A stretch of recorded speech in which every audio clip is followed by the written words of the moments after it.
Hello everyone, welcome to Darjeeling Royal Defense Academy. आज हामी नयाँ म्याथ्स र नयाँ च्याप्टर टाइम एन्ड वर्क गर्नेछौँ। इम्पोर्टेन्ट च्याप्टर हो यो। सो फर्स्ट हामी यसको फर्मुलाजहरू हेर्नेछौँ। सो आज हामी तीनटा फर्मुलाजहरू याद गर्छौँ। फर्स्ट फर्मुला चाहिँ याद गर्छौँ वर्क डनको। So work done is equal to rate into time. अर्को formula rate of work. Rate of work is equal to work divided by time. Time taken is equal to work divided by rate. So हामी यो फर्मुलालाई अझै बुझ्नु लागि एउटा question solve गर्नेछौँ। So कस्तो प्रकारको क्वेसन चाहिँ एक्जाम्समा देखा पर्छ भनेर हामी हेर्नेछौँ। So A completes a work in 10 days अनि B completes the same work in 15 days। How long will they take if they work together. एले 10 दिनमा त्यो काम पुरा गर्यो, बीले त्यही सेम काम 15 दिनमा पुरा गर्यो। इफ ए अनि बी सँगै काम गर्यो भने चाहिँ त्यो सेम काम गर्यो भने चाहिँ कति दिनमा चाहिँ उनीहरूले त्यो काम कम्प्लिट गर्छ। सो बेसिकली हामीलाई के खोज्नु भन्दैछ, time taken to do that work by A and B. So time टेकनको फर्मुला के देख्छ यहाँनिर, work divided by rate. So total work खोज्नु लागि चाहिँ एलसिएम खोज्नुपर्छ 10 र 15 को नम्बर अफ डेजको। सो 10 र 15 को एलसिएम के हुन्छ 30।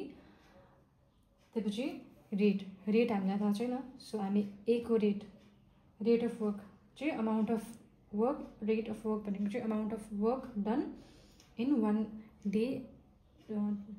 day 1 hour per unit of time हो। सो एज रेट के हुन्छ work divided by time. Work कति देख्छ 30, टाइम चाहिँ के हो, ए को टाइम कति हो 10 दिन।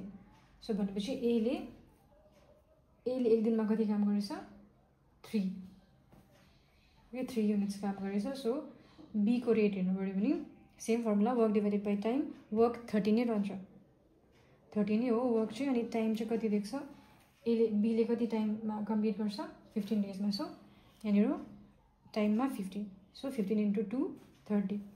सो टोटल रेट चाहिँ कति भयो, टोटल रेट अफ वर्क कति हो, ए 3, बीको चाहिँ 2, त्यसो भए 3 + 2 5। किनकि हामीले टोटल टाइम टेकन खोज्दैछ, त्यही लागि हामीले दुईटाकै रेटलाई के गर्दैछ, दुईजनाको रेटलाई चाहिँ हामीले एड गर्दैछौँ। सो टाइम टेकनको formula work divided by rate. Work 30, rate कति आयो 5।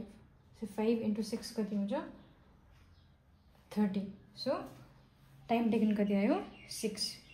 त्यसो भए आन्सर के हो, दुईजनाले सँगै मिलेर काम गर्यो भने चाहिँ, ए र बीले सँगै मिलेर काम गर्यो भने चाहिँ त्यो कामले उनीहरूले 6 डेजमा चाहिँ कम्प्लिट गर्ने रहेछ।